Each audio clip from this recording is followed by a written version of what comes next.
Hello friends, I am S Chauhan sir और आप देख रहे हैं चौहान सर चैनल। पिछले वीडियो में हमने बात की थी कि आफ्टर क्लास 12 स्टूडेंट को क्या कोर्स परस्यू करने चाहिए। उसी वीडियो को हम कंटिन्यू कर रहे हैं। ये सब पार्ट 2। पिछला वीडियो हमारा पार्ट 1 था।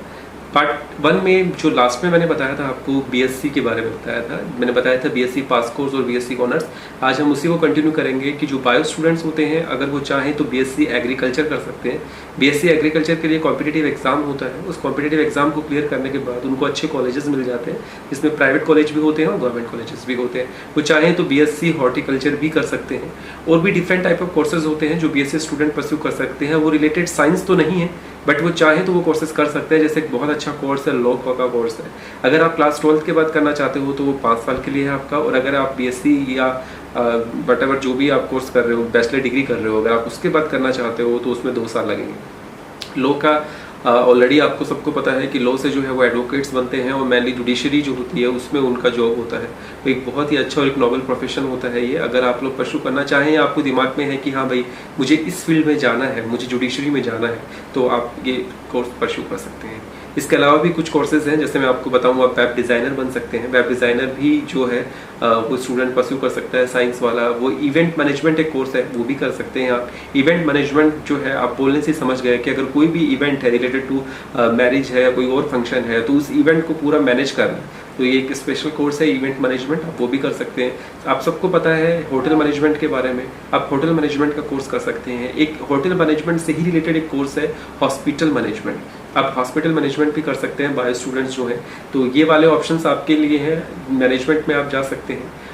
इसके अलावा अगर मैं बात करूं आपसे तो कुछ रिलेटेड टू साइंस है, उस पर मेनली जो है वो बायो स्टूडेंट्स जा सकते हैं। जो मैंने अभी बताया, जैसे लॉ बताया मैंने आपको, मैंने इवेंट मैनेजमेंट बताया, मैंने होटल मैनेजमेंट बताया आपको, वेब डिज़ाइनर बताया मैंने आपको, डिज़ाइनिंग फील्ड बताई मैंने आपको। इसमें कोई भी जा सकता है, लेकिन स्पेशली जो बायो स्टूडेंट्स हैं उनके लिए मैं कुछ स्पेसिफिक कोर्स बताता हूँ जो आज के समय में काफ़ी नए हैं और काफ़ी ट्रेंड में है। इसमें सबसे पहला आता है ऑक्यूपेशनल थेरेपिस्ट। ये जो ऑक्यूपेशनल थेरेपिस्ट होते हैं, सपोज कीजिए मैं आपको ऐसे बताऊंगा कि किसी को पैरालिसिस हो गया है, किसी को कुछ कोई मेंटल डिस्टर्ब है, तो ये लोग क्या करते हैं, इनके लिए स्पेशली भी जो कोर्स है वो बैचलर ऑफ ऑक्यूपेशनल थेरेपिस्ट होता है। वो 4.5 ईयर का एक कोर्स होता है।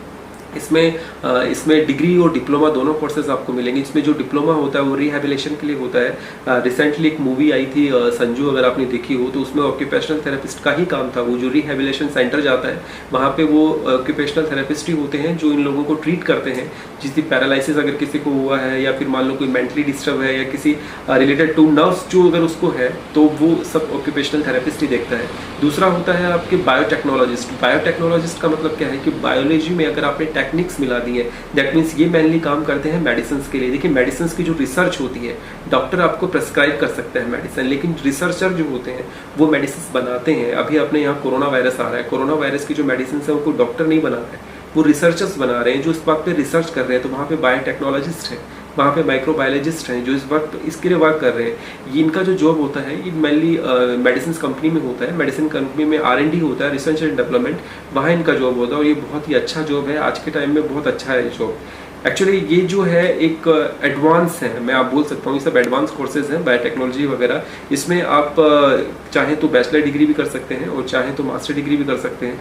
एंड मेनली अगर मैं एग्रीकल्चर की बात करूँ तो जो क्रॉप से रिलेटेड है, तो वहाँ पे कैसे कैसे नए नए फर्टिलाइजर्स बनेंगे, कैसे कैसे नई नई मेडिसिन बनेंगी, कोई नई डिजीज अगर वो पता लग रही है तो उसके अगेंस्ट क्या मेडिसिन होगी, ये सब बायोटेक्नोलॉजिस्ट जो होते हैं ये सब करते हैं।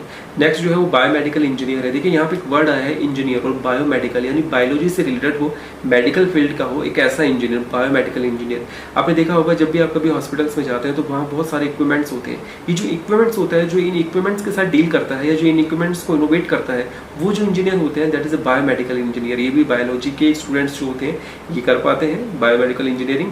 और इसमें भी बैचलर और मास्टर डिग्री आपको दोनों मिलेंगी। न्यू न्यू इक्विपमेंट्स बनाना इनका काम होता है। उसके बाद होता है माइक्रोबायोलॉजिस्ट। देखिए माइक्रो जो वर्ड है दैट मीन्स छोटा, तो जितने भी अपने बैक्टीरिया हैं, वायरस हैं, प्रोटोजोन्स हैं, जो हेलमेंथिक डिजीज है, जहाँ भी आपको छोटा माइक्रोब्स मिले, पैथोजन मिले, उसके बारे में रिसर्च करना, उसके बारे में बताना, ये माइक्रोबायोलॉजिस्ट का काम होता है।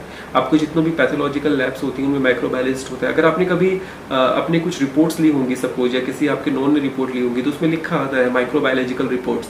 यानी माइक्रोबायोलॉजिकल रिपोर्ट दैट मीन जो भी पैथोजन है उससे रिलेटेड जो रिपोर्ट्स होती हैं वो माइक्रोबायोलॉजिस्ट रिपोर्ट्स होती हैं। और इसमें भी एक बहुत अच्छा स्टूडेंट्स का फ्यूचर होता है। नेक्स्ट जो है कार्डियोवैस्कुलर टेक्नोलॉजिस्ट होते हैं। कार्डियोवैस्कुलर टेक्नोलॉजी मेनली करते क्या है, देखिए एक पेसमेकर होता है, जो साइंस स्टूडेंट्स होते हैं उनको इजीली पता होगा। ये जो पेसमेकर होता है उस पेसमेकर को मॉनिटर करने का काम करते हैं। पेसमेकर कैसे लगाना है, एक्चुअली मैं आपको बता दूं, जो पेसमेकर होता है वो आपकी हार्ट बीट को कंट्रोल करने का काम करता है, और ये जो पेसमेकर को मॉनिटर करने का काम करते हैं कार्डियोवैस्कुलर टेक्नोलॉजिस्ट जो होते हैं, ये आपकी हार्ट बीट को रिकॉर्ड करने का काम करते हैं, ये आपकी हार्ट बीट को मेंटेन करने का काम करते हैं through the outer equipments. Next जो प्रोफेशन है, अगर आप कोर्स करना चाहें तो वो है परफ्यूनिस्ट का। परफ्यूनिस्ट क्या करता है, परफ्यूनिस्ट का सिंपल सा काम होता है कि जब ऑपरेशन हो रहा होता है तो किसी एक ऑर्गन के लिए स्पेसिफिकली ऑपरेशन होता है, उसके जो बाकी ऑर्गन है उन बाकी ऑर्गन को मेंटेन रखना थ्रू आउट द ऑपरेशन, वो सारा का सारा जो काम होता है वो परफ्यूनिस्ट करता है। देखिए मैं जितने भी आपको ये सारे बता रहा हूँ, चाहे बायोटेक्नोलॉजिस्ट हो, चाहे माइक्रोबायोलॉजिस्ट हो, चाहे परफ्यूनिस्ट हो, जो कार्डियोलॉजिकल थेरेपिस्ट हो, जो ऑक्यूपेशनल थेरेपिस्ट हो, ये सारे के सारे कोर्सेज हैं। इन सब में डिप्लोमा है, इन सब में डिग्री कोर्सेज हैं जो 3 साल के लिए 2 साल के लिए हैं। आप जब आप मुझे अगर अपनी कोई क्वेरी सेंड करेंगे कमेंट्स में तो मैं उसी के अकॉर्डिंग वीडियो बना दूंगा, और मैं आपको बता दूंगा कि कहाँ कहाँ इनके कॉलेजेस हैं, कैसे इनमें एडमिशन मिलता है। बिकॉज ऑलरेडी वीडियो इतना लंबा हो गया है, तो मैं अगर एक एक के बारे में डिटेल से बोलने लगूंगा तो मुझे काफ़ी टाइम लग जाएगा। तो मैं अपने नए न्यू कोर्स के बारे में आता हूँ, वो है न्यूट्रिनिस्ट। न्यूट्रिनिस्ट जो होते हैं वो ऑलरेडी आपको पता होता है कि डाइट की जो कंट्रोल करने का काम करते हैं। आपने देखा होगा, मैंने भी आपको बताया, जो स्पोर्ट्स पर्सन होते हैं उनके लिए डाइट कंट्रोल होती है, आपको ये खाना है ये नहीं खाना, या किस डाइट में कितना न्यूट्रिएंट है, ये न्यूट्रिएंट बताने के लिए होते कौन है, न्यूट्रिस्ट होते हैं। अगर आपने देखा होगा कि बड़ी बड़ी जो कंपनीज होती हैं या बड़े बड़े जो स्कूल्स होते हैं, जो बड़े होटल्स होते हैं, इन सब में न्यूट्रिनिस्ट होते हैं। वो बताते हैं आपकी डाइट को आपको कैसे फॉलो करना है, आपको डाइट चार्ट वो आपका बनाते हैं। तो वो काम भी एक बायोलॉजी स्टूडेंट्स का ही होता है, और वो इस कोर्स को करने के बाद काफ़ी अच्छा अर्न कर सकते हैं। डाइटिशियन आपके डाइट चार्ट को कंट्रोल करता है। डाइटिशियन ही बताता है कि आपको क्या फूड लेना है क्या नहीं लेना, और डाइटिशियन का वर्क भी एज ए न्यूट्रिनिस्ट का वही होता है कि न्यूट्रिशन ही देखता है डाइटनिस्ट के, या इन दोनों का जॉब सिमिलर ही होता है। और डाइटिशियन आप आई थिंक बहुत इजीली समझ गए होंगे, जो आपके डाइट को कंट्रोल करता है। अगर आप बहुत फैटी हैं और आप बहुत थिन हैं, दोनों के लिए डाइटिशियन बताता है कि आपको क्या फूड लेना है। ठीक है, तो आई थिंक ये जो मैंने बताया आपको, ये कोर्स बहुत बढ़िया है न्यूट्रिशनिस्ट वाला। अगर आप ये भी करते हैं तो आपके बहुत अच्छे जॉब के चांसेस होते हैं। जो नेक्स्ट कोर्स है आप लोगों के लिए वो है रेस्पिरेटरी थेरेपिस्ट। रेस्पिरेटरी थेरेपिस्ट के नाम से ही आप समझ चुके होंगे कि जो आपके रेस्पिरेटरी सिस्टम से रिलेटेड होता है। दैट मीन्स जब आप आईसीयू में एडमिट होते हैं, या आपने आईसीयू देखे होंगे, तो आईसीयू में जो ब्रीथिंग के जो प्रोसेस होते हैं, उन ब्रीथिंग के प्रोसेस को सारा कंट्रोल करने के लिए क्या होता है, रेस्पिरेटरी थेरेपिस्ट होता है। और एक जो अब मैं आपको बताने वाला हूँ, ये बहुत ही एक अच्छा कोर्स है स्टूडेंट्स के लिए, और बहुत अच्छे कैरियर ऑप्शन है आप लोगों के इसके लिए, वो है साइकोलॉजिस्ट। साइकोलॉजिस्ट करता क्या है, देखिए मैं आपको बता दूं पहले कि साइकोलॉजिस्ट के लिए आपके पास बैचलर डिग्री है तो आपको 3 साल लगेंगे, और आप मास्टर डिग्री लेना चाहते हैं इसमें तो आपको 2 साल के टाइम लगेगा इसके लिए। जब भी कोई मेंटल प्रॉब्लम होती है, जब भी आपने सुना होगा कि किसी को कोई मेंटल प्रॉब्लम है, recently I heard that news, Sushant Singh Rajput he hanged himself. उन्होंने अपने आप को फांसी से लटका लिया, उन्होंने सुसाइड किया। तो आपने सुना होगा, जैसा मैंने न्यूज़ में सुना, कि वो थोड़े से डिप्रेशन में थे। तो जो लोग डिप्रेशन में होते हैं, जो लोग कुछ डिसीजन नहीं ले पाते, जिनको कुछ मेंटल प्रॉब्लम्स होती है, उनकी काउंसलिंग की जाती है, उन्हें मेडिसिन दिए जाते हैं। तो ये जितना भी काम मैं बताना चाह रहा हूँ आपको, मैं शॉर्ट में बताना चाह रहा हूँ यहाँ पे, ये सब काम साइकोलॉजिस्ट का होता है। और अगर मैं ये जो अभी जो समय चल रहा है उसके अकॉर्डिंग मैं आपको बोलूँ, जो साइकोलॉजिस्ट होते हैं उनका जॉब बहुत ही परफेक्ट जॉब होता है। और not even psychologist in hospital, आप चाहें तो इसको एकेडमिक में ट्राई कर सकते हैं। आप स्कूल्स में साइकोलॉजिस्ट होते हैं, साइकोलॉजी सब्जेक्ट होता है स्कूल में, आप कॉलेज लेवल पे इसको ट्राई कर सकते हैं, आप लेक्चरर बन सकते हैं इस पे, आप इसमें आगे पीएचडी तक भी कर सकते हैं। तो अगर बायो स्टूडेंट इसको परस्यू करता है तो उसके स्ट्रीम के अकॉर्डिंग वो बहुत ज़्यादा इसमें जॉब के पॉइंट ऑफ व्यू से भी और अपने खुद के इंडिविजुअल बिजनेस के पॉइंट ऑफ व्यू से भी वो बहुत ज़्यादा गेन कर पाएगा। नेक्स्ट जो कोर्स है आपके लिए वो है diploma of naturopathy and yoga science. आप चाहें तो नेचुरोपैथी और योगा साइंस में आप बैचलर डिग्री भी कर सकते हैं।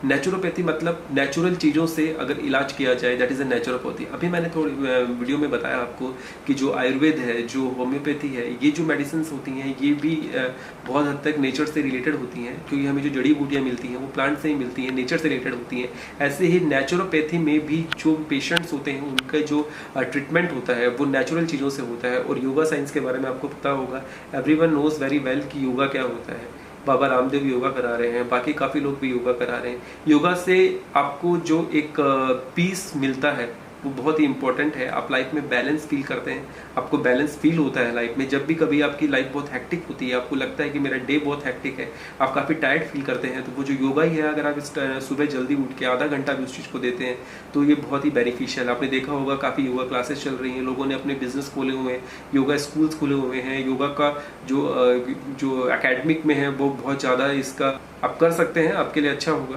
और सब लोग जानते हैं योगा के बारे में, मैं ज़्यादा नहीं बताना चाहूँगा आपको। उसके बाद है कि अगर आप चाहें तो आपको, मैंने ऑलरेडी बताया, आप एमआरशिप कर सकते हैं, मेडिकल रिप्रेजेंटेटिव बन सकते हैं और अच्छा जॉब ले सकते हैं।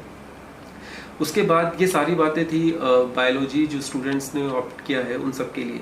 तो स्टूडेंट के दिमाग में एक आता है कि मुझे डॉक्टर बनना है क्योंकि मैंने बायोलॉजी ली, नीट भी डॉक्टर बन सकता हूँ। हाँ, आप विदाउट नीट भी डॉक्टर बन सकते हैं, बट उसके लिए आपको इंडिया में नहीं, अब्रॉड जाना पड़ेगा। बहुत सारी कंट्रीज़ हैं, अगर मैं आपको बताऊँ, चाइना है, रसिया है, बहुत सारी कंट्रीज़ है जो आपको ऑफर करती है एमबीबीएस कोर्सेज, और उनके जो भी है वो सारे कोर्सेज के चार्जेस जो हैं उनके अकॉर्डिंग, कंट्रीज़ के अकॉर्डिंग अलग अलग हैं। तो अगर आप बाहर से करके आते हैं एमबीबीएस, अब्रॉड से करके आते हैं, तो यहाँ का नीट देने की आपको कोई ज़रूरत नहीं है। विदाउट नीट भी आप डॉक्टर बन सकते हैं। बस उसमें एक बात आपको ध्यान रखनी है कि जब आपका एमबीबीएस वहाँ से कंप्लीट हो जाएगा एंड वापस आप इंडिया में प्रैक्टिस करना चाहते हैं, देखिए अगर वहाँ आप प्रैक्टिस करते हैं उसी कंट्री में तो कोई प्रॉब्लम नहीं है, बट अगर आप इंडिया में प्रैक्टिस करना चाहते हैं तो यहाँ एक कॉमन एग्जाम होता है, वो आपको क्लियर करना होगा and after that you will practice here, there is no problem. आप यहाँ पे इंडिया में अपनी प्रैक्टिस कर सकते हैं, आप चाहें उस हॉस्पिटल में इंडिविजुअल या जो भी है आप प्रैक्टिस कर सकते हैं। अगर इसके बाद मैं बात करूँ तो इसके बाद बीएससी मैंने एग्रीकल्चर हॉर्टिकल्चर आपको बताया था, वो एक बहुत अच्छा ऑप्शन है आपके पास।